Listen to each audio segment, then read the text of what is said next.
trabajaba ¿Sí? hasta antes de ayer, porque Sí. ayer presenté Sí. la renuncia, trabajaba en el departamento de comisiones, que es el órgano que brinda el soporte y la asesoría y el apoyo a todas las comisiones del Congreso de la República. Entonces me asignan una comisión, en este caso Justicia, y desde ese ámbito hemos venido colaborando en la parte ¿Y eminentemente no técnica. tenía un vínculo particular con la bancada de Perú Libre? No, ningún vínculo.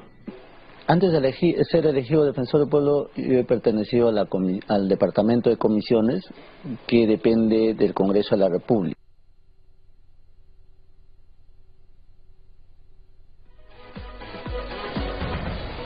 Bueno, a ver, se nos ha colgado el video, pero la idea ha quedado clara. Le tengo que dar la bienvenida al defensor del pueblo, a José Gutiérrez, sobre pues que ha sido elegido, ¿no? Con 88 votos, ha logrado unir a muchas bancadas, no solo las bancadas de izquierda, por supuesto Acción Popular, Podemos, APP, el fujimorismo en pleno. Se ha hablado de una alianza fujicerronista, en fin, se ha dicho de todo, de que no está calificado para el cargo, de que cómo es posible que se esté degradando la institución de la Defensoría y un largo etcétera. El defensor del pueblo está aquí en el programa y yo le agradezco su presencia. ¿Cómo está, doctor Gutiérrez? Bienvenido al programa. Gracias, Milagros, una vez más, honrado de estar siempre. Y la vez pasada no es que no quise venir, la ceremonia de juramentación estuvo hasta muy tarde y, como es natural, tuve por primera vez la oportunidad de conocer personalmente a la doctora Rebollar, quien había solicitado coordinar muchas cosas respecto a lo que venía a ser el día de hoy, y por eso fue que no pude estar acá. Y no es por defraudar a la teleaudiencia, ¿no?, que tiene usted. Y de verdad le digo siempre mi respeto, no solamente por el conductor, sino por la gente que a veces espera algunas respuestas. Y por eso estoy aquí. Le agradezco mucho. Listo para poder conversar, ¿no? Le agradezco por cumplir con esto, ¿no? Con venir al programa. Hablando de la doctora Rebollar, renunció inmediatamente, ¿no? Se fue después de 26 años de estar en la Defensoría, y dijo que esperaba que la Defensoría, asumida el cargo asumido por usted, se viera siempre lejana de cualquier ideología política. Y por supuesto, mi gran preocupación, y se lo digo ya frente a frente, no solo mía, es creo que de muchas personas, es que usted ha sido abogado, ha actuado como abogado defensor de Vladimir Cerrón. En el pasado ha sido el abogado, el principal escudero de Nadine Heredia y de Ollantumala. Entonces, sí le quiero preguntar por esa enorme confusión, porque usted dijo que no tenía ligazón con Perú Libre, pero usted ha sido asesor de la bancada, usted ha cabildeado en el Congreso por Perú Libre, o sea, no va a poder negarlo. Yo he entrevistado a muchos congresistas y todos me han dicho que, por ejemplo, en el caso de la elección de los miembros del TC, usted tuvo mucho que ver. Me gustaría que nos explique a todos los peruanos cuál es estrictamente su relación, uno, con Perú Libre y dos, con Vladimir Cerrón. Comenzaré mi relación con la democracia, mi compromiso, mi juramento con el país, por hacer de donde pueda estar yo, en el sector privado o público, que la institucionalidad, el Estado de Derecho se mantenga incólume y que trabajemos por fortalecer la democracia. Y esos principios, o sea, ya no son conveniencias, ni cabildeos, ni asuntos que puedan llevarme a mí a buscar un provecho de orden personal o colectivo, grupal.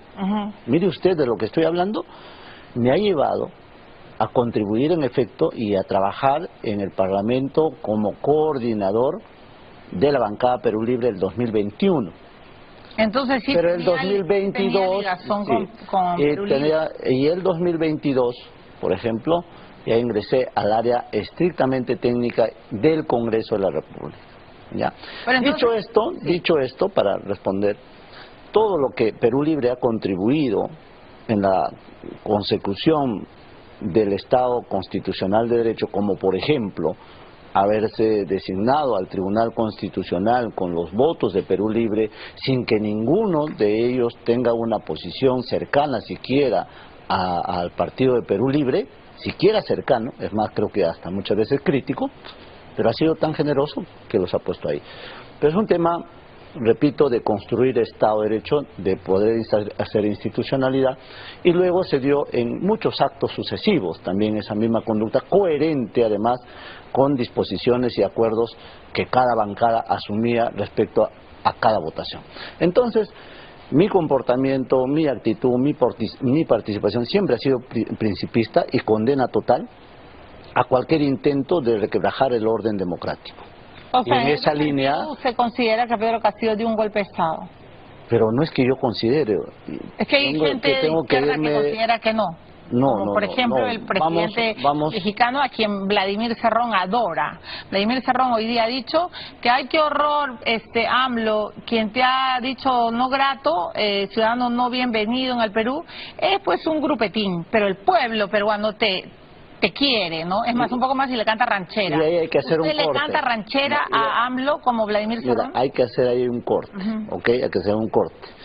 Una cosa es una opinión política, que cuando uno está en política puede decirlo alegre y fácilmente, y otra muy distinta ahora desde la perspectiva defensorial. Por eso. Uno tiene que mantener una conducta independiente, incólume, y no inmiscuirse en temas de carácter ideológico o partidario.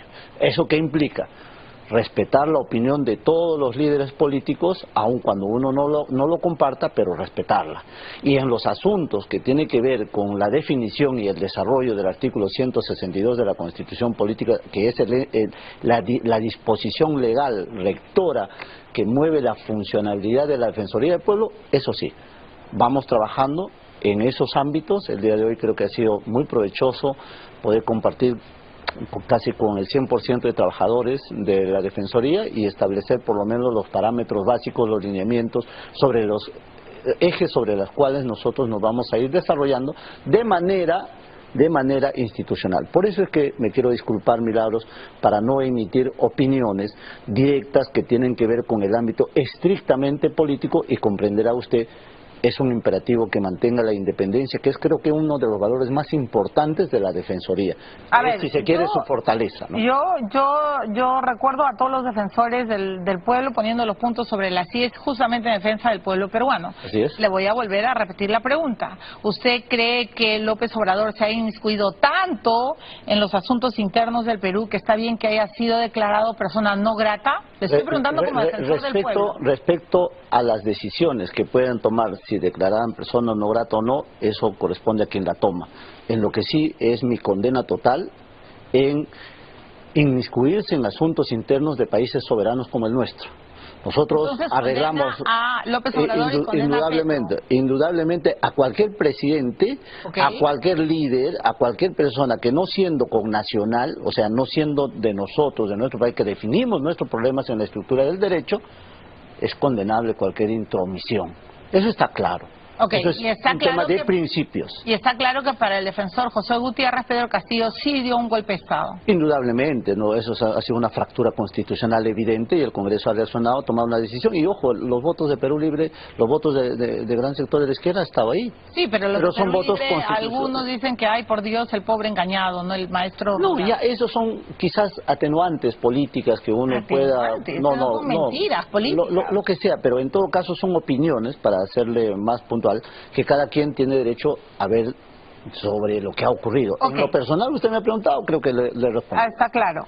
Ahora, defensor Gutiérrez, la pregunta anterior, que todavía no termina de contestarla y con la que he iniciado esta entrevista, ¿cuál es su relación real con Vladimir Cerrón? Porque Vladimir Cerrón ha tuiteado absolutamente excitado en un orgasmo político su elección. Está embriagado. Desde el ingreso de Perú Libre al escenario nacional se ha dado un giro. Un rondero pudo ser presidente, un comunero de Chumbivilcas premier. O sea, perdóneme, el peor presidente que hemos tenido en la historia republicana hasta ahora, Pedro Castillo. El peor primer ministro que hemos tenido hasta ahora, el señor Guido Bellido. Un ex guerrillero canciller, Béjar, que tuvo la osadía de decir que la Marina había creado a Sendero Luminoso. Yo, de verdad, bueno, un médico rural ministro, el doctor, el ministro que creía en la Guardia Armada, y un provinciano defensor, dice Vladimir Cerrón. No necesitamos expertos de afuera ni de adentro, sino gente con espíritu de cambio que nuestros y ahí, en fin, ¿no? El pueblo le ha puesto el ojo al Estado. Entonces, ¿Cuál es su relación con Vladimir Cerrón? Yo lo recuerdo a usted como abogado defensor del doctor Cerrón, que cree que yo soy una menopáusica, ¿no? Dicho sea de paso, doctor Cerrón, muchas gracias por ese misógino tuit que me ha dejado, ¿no? Usted que es médico, ¿ah? Increíble. Pero bueno, con menopausia o sin menopausia, yo he dicho que ese odiador nunca va a ser presidente del Perú.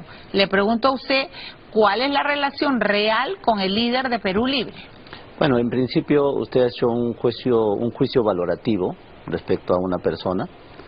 Y es un odiador. Ese es el Vladimir derecho, Cerrón es un odiador, ¿o no, señor? Permítame. Y eso es el derecho de opinión que usted puede emitirlo. Sí, claro, yo tengo derecho a opinar. En un estado de libertad. Sí. Y esa es la democracia. Y yo defiendo eso. O sea, estoy obligado a defender a quienes piensan de manera distinta, a quienes puedan tener un calificativo hasta peyorativo de tal o cual, en tanto eso no afecte. Vladimir Cerrón no es un odiador, no divide todo el día los solos contra los blancos, los provincianos contra los citadinos, no nos está dividiendo todo el tiempo. Usted es el defensor del pueblo hoy día. ¿Merecemos que nos dividan tanto? Vivimos tanta encrispación política en cabros desde hace mucho tiempo y eso perjudica al país, perjudica a la nación. Hay una cultura del odio muy fuerte.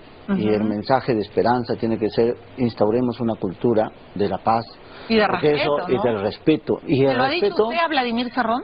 Yo nunca converso temas de conducta personal. Las únicas oportunidades que tenemos o que hemos tenido en relación es sobre temas de coyuntura, por ejemplo, y siempre él comprenderá y entenderá que mi posición ha sido desde la defensa del Estado constitucional de derecho, siempre. ¿Es su amigo? Claro, o sea, podemos decir que así había una relación muy bonita. Está bien, no lo niegue, es su amigo. Sí, así es. ¿Usted lo ha defendido? Y que hay mucho respeto, ¿no? Yo respeto sus ideas, creo que es muy importante, pero él respeta las mías. De tal manera que si en estos momentos yo puedo deslindar con muchas posiciones contrarias a lo que él pueda decir, con todo el respeto, y él me las respetará también. O sea, no hay un tema de adhesión ni de pensamiento, porque todos somos libres para poder pensar y hacer de nuestro país lo mejor que queramos. Pero usted básicamente le debe su nombramiento.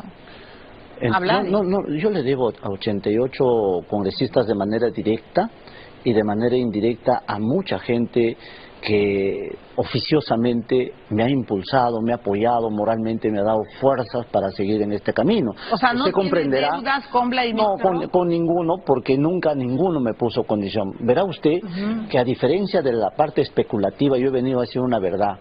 Y yo me siento muy honrado de haber conocido por dentro, por ejemplo, la bancada de Fuerza Popular, que es la bancada líder.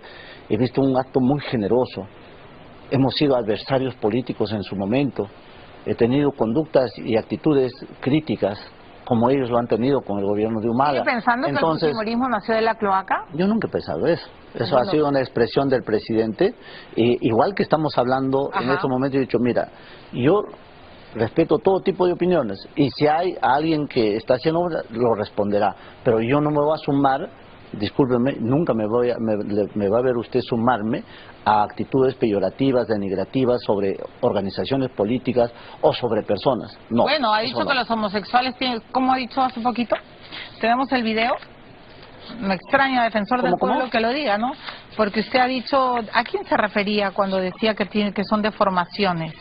¿Podemos ver el video? Sí, yo quiero que usted nos explique esto, porque si usted dice yo nunca me voy a sumar a actitudes peyorativas, sí me gustaría que nos explique a quién se está refiriendo cuando dice que son deformidades que hay que corregir. Le resumo.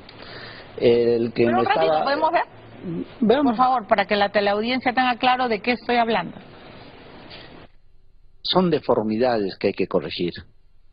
Y hay que ser categóricos y contundentes. Soy amante de las libertades. Estoy seguro, si Jesús estuviera acá hoy, estaría al lado de todos, de ese violador que tanto rechazamos, de ese criminal, de ese sicario, y seguramente con todos, pero llevándoles el Evangelio, diciendo que podemos ser mejores cada día.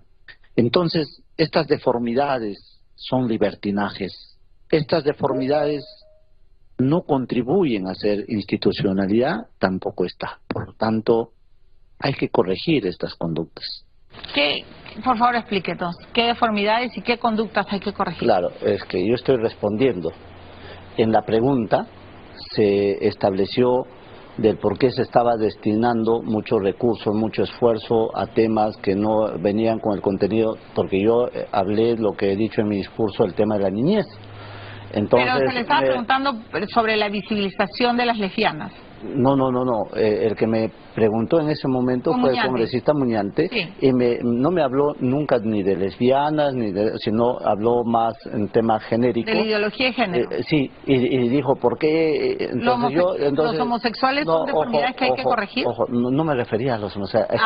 Ahí viene el tema. Explíqueme, ahí viene por el eso tema. he querido preguntarle directamente. Ahí viene el tema, porque en ningún momento en la pregunta, si lo pueden revisar, volver, nunca se habló de esas cosas. Le preguntan por la ideología de género. O sea, y yo dije, si hay deformidades, hay que corregir. No, si hay deformidades en la gestión, en la administración pública, si hay deformidades, hay que corregirlas.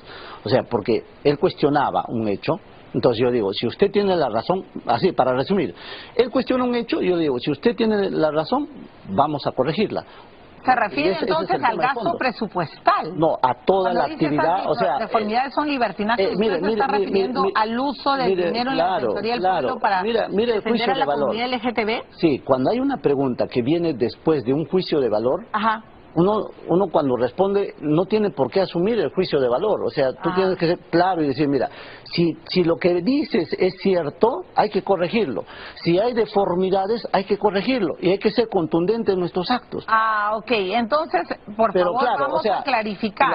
¿Qué piensa usted de la ideología de género, señor? Hay que clarificar las cosas. Vamos a saber hoy día con qué defensor del pueblo tiene hoy el Perú.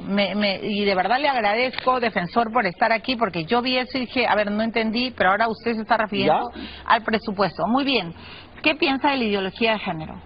La ideología de género es una agenda, para mí, que puede tener mucho de razón en función a la atención de los derechos constitucionales de las minorías que están ahí, y que muchas veces esas minorías se ven amenazadas, violentadas, y hay que defenderlos. Repito, tenemos que incorporar la cultura del amor y de la paz frente a la cultura del odio, y por eso es que jamás seré un xenofóbico, jamás seré un usted no es homofóbico. Homofóbico tampoco. ¿Me entiende? Entonces, o sea, usted respeta a los homosexuales, a la comunidad. Lo respeto y estoy obligado a defenderlo si alguien atenta contra ellos. ¿Y qué piensa de la familia homoparental? Yo pienso que está bien a la medida que la legislación vaya acorde también en su reconocimiento. O sea, yo he visto que hay en estos momentos una batalla legal, una batalla legislativa para conseguir esas conquistas que en las legislaciones comparadas, sobre todo en las de Europa, ya se ha introducido, digamos, capítulos enteros, pero que pasa básicamente por una reforma de carácter constitucional. ¿Creen que los homosexuales deben adoptar niños?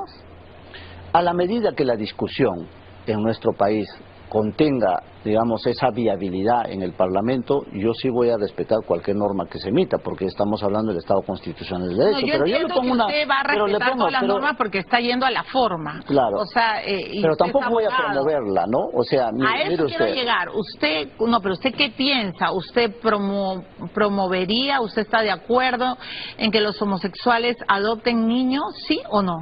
Es un tema muy discutido y yo voy a respetar lo que digan las instituciones tutelares. Eso ya me quedó claro, le estoy preguntando. Pero no voy a, o sea, mira, es que el carácter coadyuvante no es necesariamente ser un carácter promotor, un carácter, o sea, no pasa por mi mano si lo doy o no le doy. Entonces, esa pregunta sí sería más directa. Lo que sí está claro es que tengo la obligación de defender a todas las minorías sin pedir condición alguna. Es mi obligación. De tal manera que se sienta bien toda la política con relación a establecer esos parámetros de accesibilidad a la justicia, de accesibilidad a los servicios básicos de salud, educación, de esas minorías. Pero en el mismo énfasis también tenemos que hablar de personas con habilidades diferentes, ¿no? de aquellos que llamamos nosotros discapacitados, que a veces viven en el abandono absoluto. Es una población absolutamente vulnerable. Y si eso quiere, y también hay otro tema que seguramente usted me va a demandar aclarar, lo que el señor Premier habló en su momento respecto a que cómo es eso de redefinir los derechos humanos. O sea, los derechos humanos son tal cual, o sea, y yo no me refería a los derechos humanos como tal, sino a redefinir las prioridades. Como Estado, nosotros debemos ser mucho más proactivos para definir políticas que trasciendan gobiernos en función, por ejemplo, a la niñez, que es una población altamente vulnerable. Y que pero a la niñez, va a ser la niñez olvidada. A esa niñez donde se le ha sentenciado como Estado a ser el lastre social, y no puede ser. No puede ser, o sea, yo me resisto a creer. Entonces, cuando yo pido información ahora dentro de la institución, y también antes pedí información por fuera, no se olvide usted que yo fui parlamentario, y hay como un divorcio, y el Estado no puede comunicarse al unísono y lanzar una sola propuesta para hacer de una sociedad mucho más inclusiva, y que estas brechas enormes... Me parece muy bien, defensor. Yo estoy de acuerdo con usted que a la niñez hay que protegerla, que no podemos pues estar siempre con una mirada tibia, indiferente, viendo cuántos niños trabajan en la calle, que hay una niñez invisibilizada o todos acostumbrados. En eso estoy absolutamente de acuerdo. Pero eso debe ser prioridad, Milagros, o sea, quiero ahí ser muy incisivo. O sea, no es un tema colateral, no es un tema opcional. No, de ninguna manera. Eso tiene que ser el central. O sea, por eso, y a eso voy, y con eso me permite usted aclarar. Estoy pensando en los niños, le pregunto si los niños, en su opinión, y ya que está aclarando más sobre las deformidades y que se refería a otra cosa, por eso le preguntaba si una pareja gay puede adoptar o no a los niños, y ahora hay toda una discusión en el mundo sobre la transición, ¿no? Si se está hablando de los niños trans, y quería también saber su opinión. Yo no voy a emitir opinión respecto a ese tema muy en particular. ¿Por qué? ¿Por qué? Porque en la legislación nacional no existe eso. Y entonces, pero la comunidad trans se está quejando de que para tener su identidad en la RENIEC tienen que pasar por un juzgado. Los jueces les hacen una entrevista, o sea que un hombre que se siente mujer y que ha hecho una transición, para poder obtener su identidad tiene que pasar necesariamente por un juzgado. ¿Usted qué piensa? Pero eso es lo que existe en la legislación. Sí, pero ¿qué piensa usted? O sea, usted solo lo que existe en la legislación, ahí se va a quedar. Un funcionario, Milagros, tiene que sujetarse a la Constitución y a la ley como principio rector. Sí, pero también pero un ciudadano puede opinar de manera distinta. Y si se quiere, contrario a todos, puede ser la voz solitaria, y es su derecho. Hay que respetarlo. Y no se le puede ningunear. Y si tiene que levantar su voz, déjalo que levante su voz, pero no me pida a mí como funcionario asumir una actitud o una opinión propositiva sobre algo que ni la misma legislación la ha regulado. Entonces, por favor, Milagros, o sea, quisiera que se me entienda. Yo sé que tu audiencia, que es rigurosa, entiende perfectamente estos temas, ¿no? Y de lo que estoy hablando, además. No, pero lo que yo entiendo es que los defensores del pueblo también tienen opinión. Yo me acuerdo de Walter Gutiérrez poniendo los puntos sobre la Yo no soy Walter Gutiérrez, soy Josué Gutiérrez. No, pero le estoy comentando. Yo sé, doctor Josué Gutiérrez, que usted es Josué y que Walter es Walter y que ahora es embajador. Pero me acuerdo del ex defensor del pueblo poniendo los puntos sobre la CIE, sobre la corrupción de Pedro Castillo. Me acuerdo de usted protegiendo a Pedro Castillo, siendo el hombre, y hoy día en Perú 21 le sacan todo un informe donde además usted era aparentemente el puente, el nexo para que lograr nombramientos de ministros. No sé qué pensará usted del informe de Perú 21. Es absolutamente falso. Eso sí lo voy a negar en absoluto. Yo sí he tenido una relación de acercamiento político con el doctor Vladimir Cerrón, con el señor Castillo no. Y literal, muy literal, a tal punto. Acercamiento político igual amistad. Amistad, claro. Ya, con Pedro Castillo nunca. No. Pero logró a través de Vladimir Cerrón nombramientos de ministros. Tampoco. O sea, ¿usted niega toda injerencia en algún nombramiento? Todo. Ninguno. Ni uno solo, ni peor. Al señor Guido Bellido ni lo conocía, salvo de Ni lo conocía. ¿Y lo considera excelentísimo premier como lo considera Vladimir Cerrón? Ha tenido algunas acciones que son de carácter político que yo en estos momentos ya no podría declarar, repito, ya son asuntos eminentemente... Entonces usted ya no va a declarar nada de política. Política ya no. Política partidaria sobre todo no. Políticas de Estado sí. ¿Y va a seguir creyendo o no en la inocencia de Nadine Heredia? Le vuelvo a repetir, pues, o sea, yo no puedo emitir... Pero lo que pensaba en el pasado, sigue en su cabeza y en su corazón, sigue pensando que eran, ay, libretitas, pobre Nadinita, ¿no?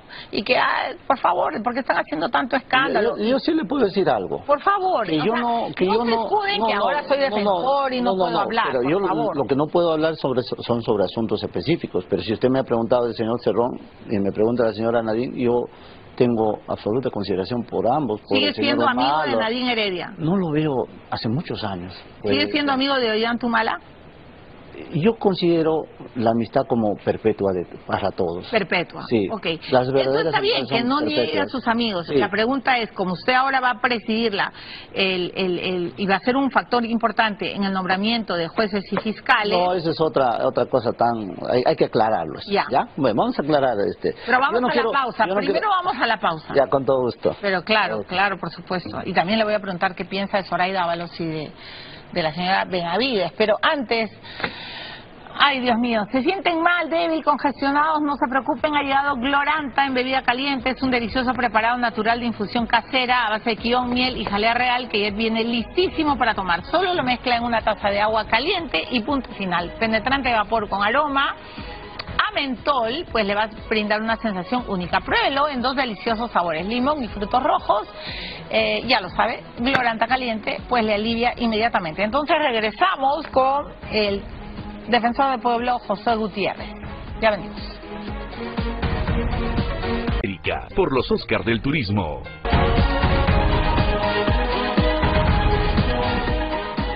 El defensor del pueblo está en el programa, y para la gente que piensa que qué rayos, qué cuernos, que por qué le pregunto por los homosexuales y por los trans, porque existen, señores. Existen. Y porque además el defensor del pueblo dio una declaración que ya la aclaró, ¿no? Cuando se dijo de deformidades, él se está refiriendo al presupuesto, ¿correcto? Que usted no es homofóbico y que no va a salirse de ningún parámetro legal, si estoy leyendo bien su discurso. Entonces, ¿qué piensa usted del gobierno de Dina Boluarte? Porque se habla, ¿no?, de absolutas violaciones de derechos humanos, la CID lo ha dicho, de ejecuciones extrajudiciales en las marchas, y me gustaría saber su punto de vista como defensor del pueblo. En efecto, hoy día hemos estado con los representantes de cada juntilla y naturalmente en la parte que corresponde me dejan a mí en estos momentos un informe que en la parte concluyente de lo que fue el informe de la Comisión Interamericana coinciden plenamente en defensoría sobre esos extremos. Y naturalmente... Raboyar ya ha dejado eso. Claro, o sea, ya hay una validación. Raboyar cree que ha habido ejecuciones extrajudiciales y violación de derechos humanos. Eso es lo que tenemos en este momento en la defensoría como documento oficial. ¿Usted está de acuerdo? Un momentito. Pues ya hemos comenzado a estudiarlo.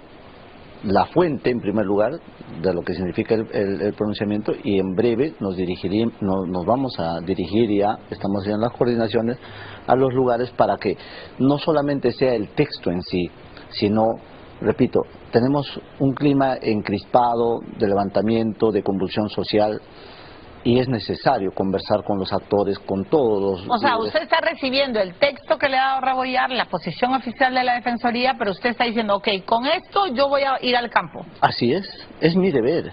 Okay. Validar si pero lo que dice... Del si pueblo, lo que es, todavía no me puede dar una respuesta si hubo o no ejecuciones extrajudiciales o si el gobierno Boluarte claro, es violador no de le podría dar... humanos. Mira mi concepción. En primer lugar, cuando hay una convulsión social, un problema de esa naturaleza, cuando hay violencia, sí, hay afectación. Obvio. Ya no estamos hablando del lado moral, estamos hablando del lado físico. Hay lesiones, hay muertes. Hay muertes. ¿No? Y todo eso... Pero muchas un momentito, todas todas esas son condenables, todas esas, ¿ya? Y entonces mi solidaridad con los familiares del efectivo que ha sido asesinado, ¿no? Y que es evidente con el suboficial que, Tonco. sí, y que no es, creo que correcto, minimizar, obviar todo lo que significa ese tratamiento de carácter social, ¿ok? La condena absoluta y solidaridad, condolencias con la familia que vive enlutada y va a vivir enlutada toda una vida, ¿ok? Pero no solo entonces la defensoría tiene que estar para él, para su familia, porque el policía no deja de ser ciudadano y la defensoría no debe dejar de atender, como tampoco a los soldados que han estado, digamos, que han perecido por tratar de evitar un conflicto, ¿ok? Entonces, si hemos dicho esto, ya hemos condenado todo lo demás, ahora conviene hacer la validación de ese informe supranacional con la realidad y conversar sobre todo con los actores directos, sí, pero ¿cómo porque hay recomendaciones para todas las instancias, para el Congreso, para el Ejecutivo, para todos, respecto a su implementación. Estamos en esa fase. Entonces usted comprenderá que nuestro trabajo es más de campo, más de trabajo de realidad que de gabinete. Lo entiendo, pero como defensor del pueblo tiene que tener algo de opinión, porque a ver...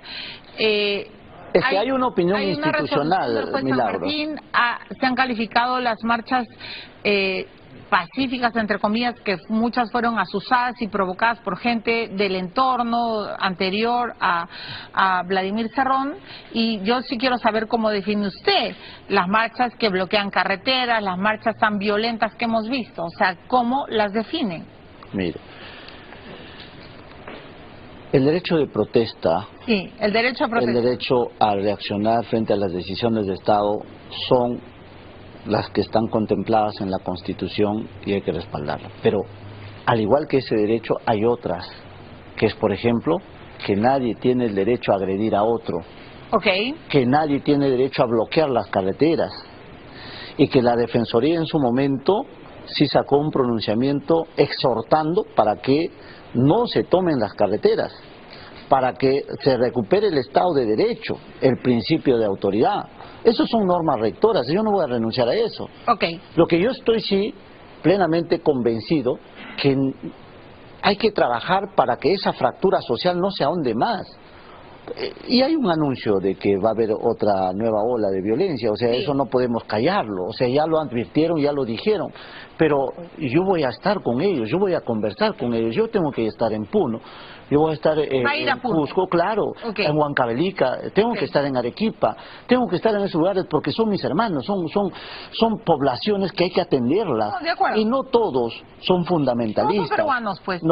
Pero no todos tienen criterios fundamentalistas, o sea, yo sí creo en el diálogo y sí creo que como hombre de paz vamos a lograr hacer que este Estado, que está totalmente en un proceso, digamos, de no encontrarse consigo mismo para buscar el saneamiento social, lo hagamos juntos. Y ahí sí están convocados todos, ¿no? Bueno, yo le agradezco esta primera entrevista, espero tener muchas más, solo, por favor, pero en una línea, Beto, regálame 30 segundos. Usted fue asesor, promotor, en fin, varias cosas de la bancada de Perú Libre, los que quieren hacer la ley Mordaza y quieren meter presos a los periodistas, hay que decirlo con todas sus letras. ¿Cuál es su defensa de la libertad de expresión? ¿O usted también cree que nos tienen que meter presos? No, definitivamente no. Hay que rechazar todas las formas de violencia y hay que rechazar toda forma de mordaza que implica coactar la libertad de prensa, y no estamos en esa línea. Nosotros, y además es principista. En peores momentos, cuando se me atacó, cuando se atacó al partido o al gobierno donde yo participé, nunca hubo siquiera intento. Es más, cuando los hubo, las rechazamos. Bueno, muy bien. Le agradezco mucho, defensor del pueblo, su presencia en el programa.